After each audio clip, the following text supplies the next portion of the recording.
Shalom, perkenalkan nama saya Verza Istiqomah Raidati. Saya mahasiswa Fakultas Hukum Universitas Kristen Indonesia. Saya mau mengucapkan terima kasih kepada dosen pengampu saya, Ibu Diana, yang telah memberikan kesempatan untuk saya memaparkan materi mengenai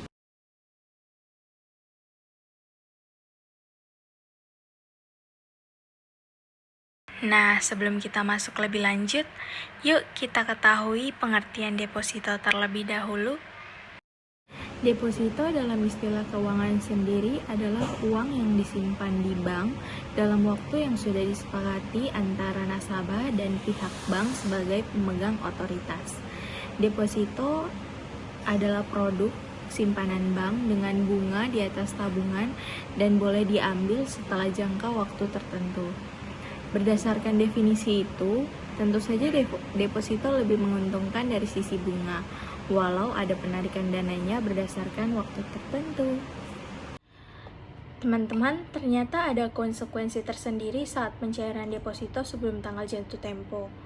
Simpanan berjangka atau deposito yang bisa dicairkan dananya setelah jatuh tempo. Meski begitu, bukan berarti sebelum tenor selesai kamu nggak bisa mengambil deposito, tapi ada konsekuensinya nih jika kamu melakukan pencairan sebelum waktunya. Yang pertama itu ada biaya penalti atau denda. Resiko yang biasa diberlakukan di lembaga perbankan adalah pengenaan biaya penalti atau denda. Penalti yang dilakukan tergantung dari produk deposito apa yang kamu pilih. Umumnya, Bank-Bank Indonesia mengenakan penalti sebesar 0,5 sampai 3% dari jumlah deposito. Yang kedua, bunga deposito nggak dibayarkan. Konsekuensi yang lain yang akan diterima deposan jika mencairkan deposito sebelum waktunya adalah penghapusan bunga deposito yang berjalan.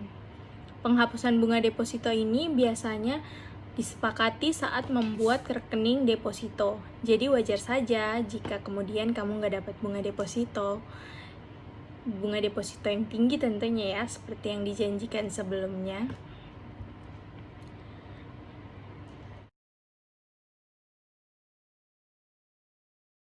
Nah, selanjutnya ada jenis-jenis deposito nih teman-teman. Pasti kalian juga ingin tahu kan, apa aja jenis-jenis deposito? Nah, setelah kalian mengenal pengertian deposito, kalian harus mengetahui jenis deposito. Seperti yang kami jelaskan di atas, deposito biasanya memiliki jangka waktu jatuh temponya, sehingga ketika belum waktu jatuh temponya, uang tidak bisa ditarik atau terkena cash saat ditarik. Misalnya, kita mau deposit selama 3, 6, 9, 12 bulan. Deposito dapat diperpanjang secara otomatis dengan sistem ARO atau Automatic Rollover.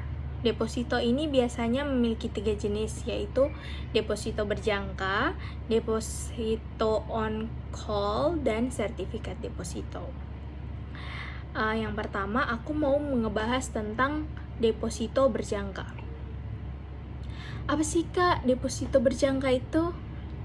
Deposito berjangka itu deposito yang sangat umum dikenal masyarakat luas tentunya. Deposito berjangka jenis tabungannya berjangka yang penarikannya hanya dapat dilakukan pada waktu tertentu. Deposito berjangka diterbitkan bisa dengan atas nama perorangan maupun lembaga. Pihak bank akan memberikan bunga ke tabungan deposito kalian.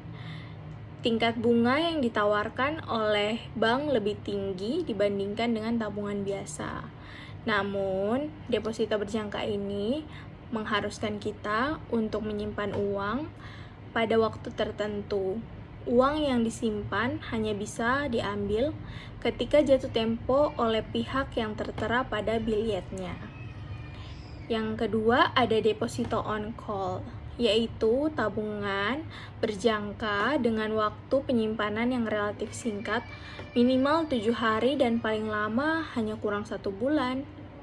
Deposito ini dikhususkan dalam jumlah yang besar.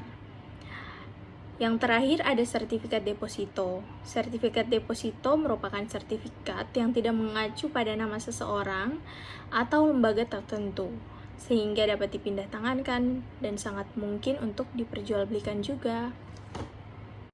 Nah, dari pengertian tadi, ada kata ARO. Pasti di otak kalian akan bertanya kan, apa sih ARO ini? Dalam deposito, biasanya bank menyediakan fitur ARO. ARO atau Auto Rollover adalah sistem perpanjangan deposito secara otomatis setelah jatuh tempo. Biasanya, perpanjangan dilakukan untuk jangka waktu dan nominal yang sama. Jika setelah disetujui, maka uang simpanan yang ada akan didepositkan kembali untuk jangka waktu yang sama sampai nasabah mencairkannya. Buat kalian nih yang tergolong sibuk, sistem ini sangat membantu sekali loh, karena kalian gak perlu repot-repot lagi untuk mengurus perpanjangan waktu deposito dengan datang ke bank. Jadi sangat menguntungkan untuk kalian seorang bisnismen atau orang-orang yang sibuk gitu. Deposito memiliki kelebihan. Gak bisa dipungkiri jika deposito adalah investasi yang aman dan memiliki beberapa kelebihan. Yang pertama, investasi yang menguntungkan. Deposito atau tabungan berjangka bisa dijadikan investasi yang tepat karena aman dan dijamin oleh LPS. Selain itu, nilai pokok dari uang yang disetor akan terjaga dengan baik. Ini berbeda dengan instrumen investasi lainnya, seperti saham atau obligasi yang memiliki resiko pengurangan nilai dari dana awal. Yang kedua, ada suku bunga tinggi. Jika dibanding dengan tabungan biasa, berinvestasi deposito menawarkan suku bunga yang lebih tinggi dan menguntungkan. Selain itu, dalam deposito nggak ada potongan biaya administrasi seperti tabungan biasa. Yang ketiga, akses bunga deposito lebih gampang. Meskipun dalam deposito pemilik dana nggak bisa mengakses dananya secara bebas, karena hanya dapat dilakukan saat jatuh tempo, tapi untuk bunga deposito, banyak bank yang memberlakukan transfer otomatis ke rekening yang digunakan si deposan. Jadi, si pemilik dana bisa memiliki pendapatan rutin dari bunga deposito tersebut. Yang terakhir, resiko kecil. Dalam deposito, dana kamu akan terlindung dari resiko fluktuasi pasar dan jaminan dari LPS, sehingga uang yang kamu simpan dalam bank terjaga dari tindakan penyelewengan dana atau kebangkrutan bank. Berikut adalah syarat-syarat pembukaan rekening deposito. Selanjutnya ada kekurangan deposito. Selain memiliki kelebihan, tentunya deposito juga mempunyai sisi kelemahannya sendiri dong.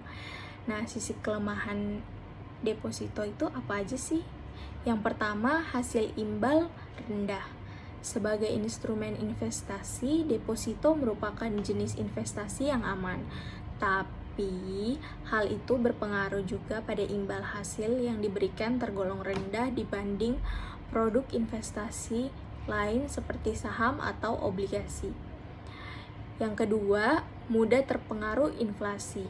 Walaupun bunganya lebih tinggi dari tabungan biasa, namun nggak ada artinya jika terjadi inflasi yang tinggi.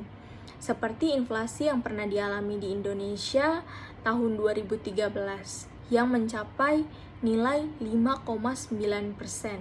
Sedangkan rata-rata suku bunga deposito 2013 berkisar antara 3,5% sampai 5,5%. Belum lagi adanya pengenaan pajak bunga deposito sebesar 20%. Dan yang terakhir, yaitu kekurangannya nilai investasi nggak bertambah. Dalam pengelolaan dana, nasabah nggak terlibat langsung sehingga nggak bisa meningkatkan nilai deposito yang dimiliki. Selanjutnya ada suku bunga deposito. Apa sih suku bunga deposito, Kak? Suku bunga deposito adalah nilai yang dibayarkan lembaga perbankan pada nasabah pemegang rekening deposito. Rekening deposito menjadi investasi primadona karena selain aman, memiliki suku bunga yang lebih tinggi dari tabungan biasa. suku bunga deposito tertinggi tentunya menjadi pilihan utama bagi banyak nasabah perbankan. Besaran suku bunga deposito tentu wajib diketahui buat kamu yang ingin berinvestasi dalam bentuk deposito. Seperti yang kita tahu, bunga deposito itu berbeda-beda, tergantung dari bank.